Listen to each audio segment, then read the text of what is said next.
Hello everyone, Adrian here. So today we're going to be doing something a little bit different. I really appreciated the support that I got on the Absinthe Drinker Reacts to BuzzFeed video that I did.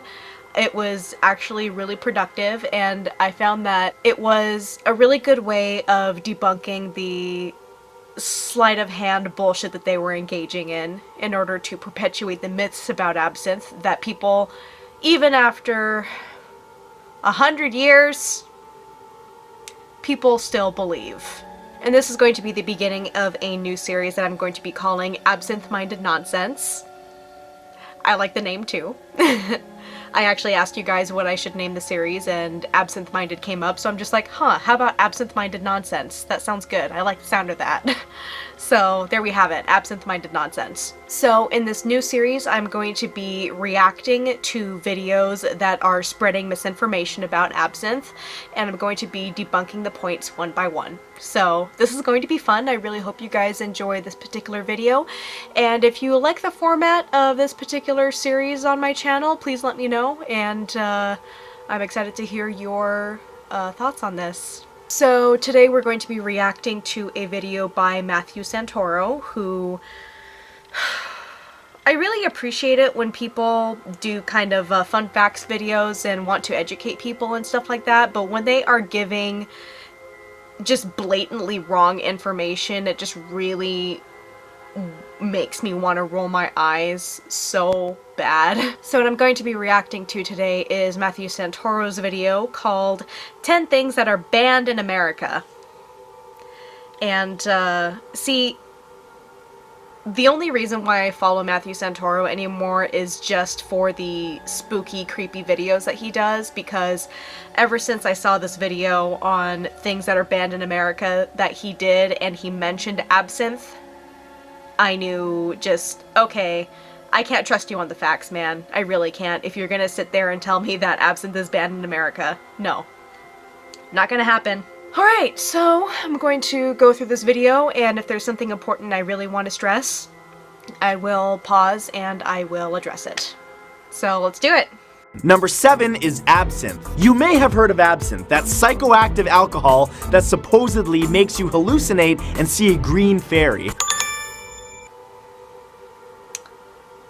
That's not cute, dude. That's really not cute. So first of all, he uses the word psychoactive as if there's something totally different about absinthe that is different from actual regular alcohols that are out there. Psychoactive. Let's go ahead and look up the definition of psychoactive, shall we? Okay, so psychoactive is defined as chiefly of a drug affecting the mind. So let's be real. All alcohol affects the mind to some degree. Okay? So let's not sit there and act like absinthe is somehow special from all the rest of it. It is special in the sense that it has a very controversial history and that it has a very unique and beautiful preparation ritual, absolutely. But there's nothing about the effect of absinthe that is particularly different, and certainly something that would not cause hallucinations. And certainly not something that causes you to see green fairies. Not even in the 19th century did artists and bohemians and the aristocrats, everyone of all classes in 19th century France, loved absinthe because it just became the national drink of France after the vineyards of the wine industry were completely wiped out. It just became popular. It's not necessarily because it made people hallucinate, and never in the 19th century did people report seeing the green fairy. It's called the green fairy because the green fairy is a symbol of inspiration. It doesn't necessarily mean that it made people see green fairies. That's just stupid. So thanks for perpetuating that misconception, dude. Really great. In fact, the only time I ever see any kind of reference or depiction of people seeing the green fairy supposedly after having absinthe, it's in a movie. And usually in a really stupid movie. AKA Euro Trip. Alright, carrying on.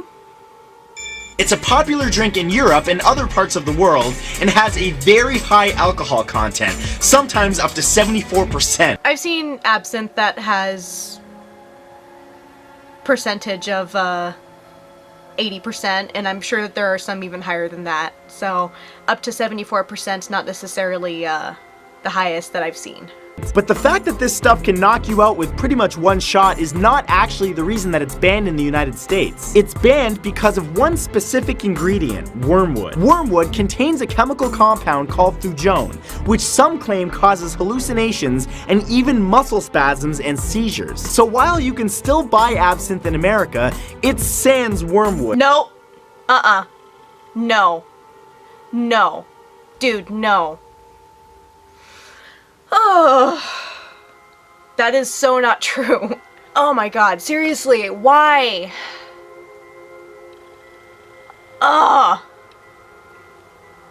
Why? That's literally not true. It is literally not absinthe unless it has wormwood. That's where it gets its name. Artemisia absinthium. Duh. Okay. Oh god. So, if he literally just took the time to look up what the FDA considers thujone-free on their website, he would not have included absinthe in this list, okay?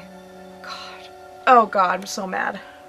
So, literally, it's not absinthe unless it has wormwood, and definitely United States absinthe. Absinthe that is both made in other countries and imported here, and absinthe that is made in the United States, all have wormwood in it, okay? They all have wormwood. It may not be as high of a wormwood content that may be in European absinthe most of the time, but it has wormwood, therefore it is absinthe, okay? And it is authentic. It is very authentic. Which basically just makes it a boring green alcohol. Boring green alcohol! Boring green alcohol! Are you fucking kidding me? Alright, thanks once again for perpetuating the stereotype that any absinthe that is available in the United States is somehow boring or inauthentic and you can only get the real stuff in Europe. That is not true. Oh my god! If he would have taken like 10 minutes to actually do his research, he would have found that genuine absinthe is allowed here and it has wormwood and it is certainly not boring green alcohol. Oh, God. Oh my god. That just really upset me. Yeah, I do understand that a lot of people will go to Matthew Santoro's YouTube channel for fun facts and education and spooky stuff like I do. I certainly go there just for the spooky stuff now. But it would have taken him 10 minutes to find out that real absinthe is actually allowed in the United States. It just has to follow certain specifications. He would have found all of that information out if he just took 10 minutes to Google it. Oh god, so lazy. So lazy. As someone who deeply loves absinthe, I've been drinking it for 4 years now. As someone who deeply loves it and appreciates the history and has taken the time to research and to educate people about its effects as well as its legality, especially within the country in which I reside. It really breaks my heart and infuriates me that he is spreading this blatantly false information for everyone out there to consume.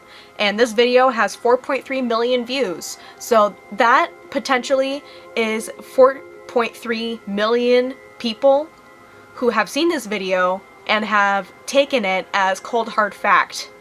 It's not true. And I just can't even begin to say how frustrating it is when he says it's just boring green alcohol.